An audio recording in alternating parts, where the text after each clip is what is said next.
இது பார்த்திங்கன்னா XL 100 kicker model first அந்த மாடலுக்கு வந்து இருக்கிற இன்ஜின் கேஸ்லேயே செல்ஃப் ஆல்ட்ரேஷன் கிட்டு வந்து ரெடி பண்ணி கொடுத்துட்ருக்கோம். இப்போ இந்த வண்டியில் மாட்டிகிட்ருக்கோம். அது எப்படி கனெக்ஷன் கொடுக்கணும், என்ன பண்ணணும் என்னங்கிறது ஒரு சின்ன டெமோ வீடியோ தான் இது. அது பழைய இன்ஜின் கேஸ்லேயே அப்படியே வந்து நம்ம உள்ளே இன்செட் ஆகிற மாதிரி உட்கார வச்சு பிக்கப் காயில் எல்லாமே உட்கார வச்சு நம்ம ரெடி பண்ணியிருக்கோம். இப்போ அடுத்து பார்த்திங்க அப்படின்னா நம்ம தனியாக ஒரு இண்டிவிஜுவலாக ஒரு வயரிங் கிட் வந்து நம்ம கையில் கொடுத்துறோம். IH control unit, battery box இது எல்லாமே. இது பார்த்திங்க அப்படின்னா நமக்கு இந்த இடத்துல வந்து கார்னரில் வந்து நமக்கு அந்த ஷீட்டு ஒரிஜினல் ஷீட்டு வரும்.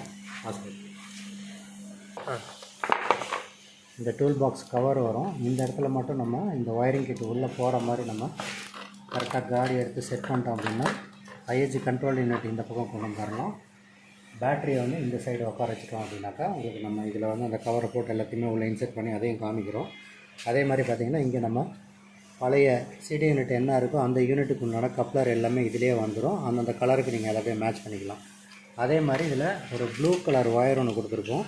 அது வந்து இந்த இண்டிகேட்டர் ஃப்ளாஷருக்கு உண்டான மெயின் பேட்ரி சப்ளை வோல்டேஜ். இதில் வந்து சுவிட்சோடது வரும்.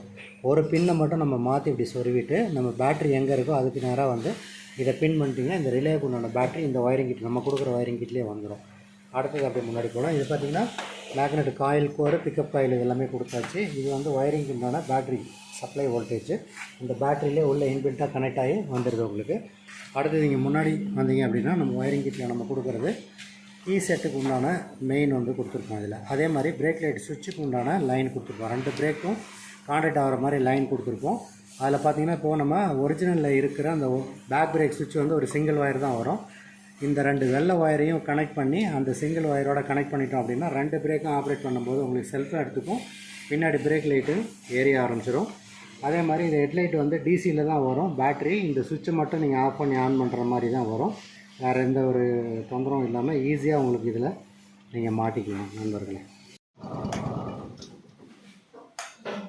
இதெல்லாம் வயரிங் எல்லாம் ஃபினிஷ் பண்ணியாச்சு. இப்போ நம்ம ஸ்டார்ட் பண்ணுறோம். செல்ஃபு, அப்புறம் ஐஹெச் கண்ட்ரோல் யூனிட்டு, பேட்ரி இது ரெண்டையும் வந்து இந்த பாக்ஸில் வந்து உள்ள இந்த சைடு ஒன்றும் இந்தாண்ட ஒன்றும் இந்த பேட்ரி டெர்மினல் வந்து இந்த இரும்பு பாக்ஸில் படாமல் கரெக்டாக செட் பண்ணிட்டோம் அப்படின்னாக்கா ஏதோ ஒரு இதுவும் பிரச்சனையும் இல்லாமல் இதுலேயே வச்சுக்கலாம். வேறு எதுவும் எக்ஸ்ட்ரா நம்ம வைக்கணுங்கிற அவசியம் இல்லை. வாங்கி நல்லா அதே மாதிரி பேட்ரி சார்ஜும் பார்த்திங்கன்னா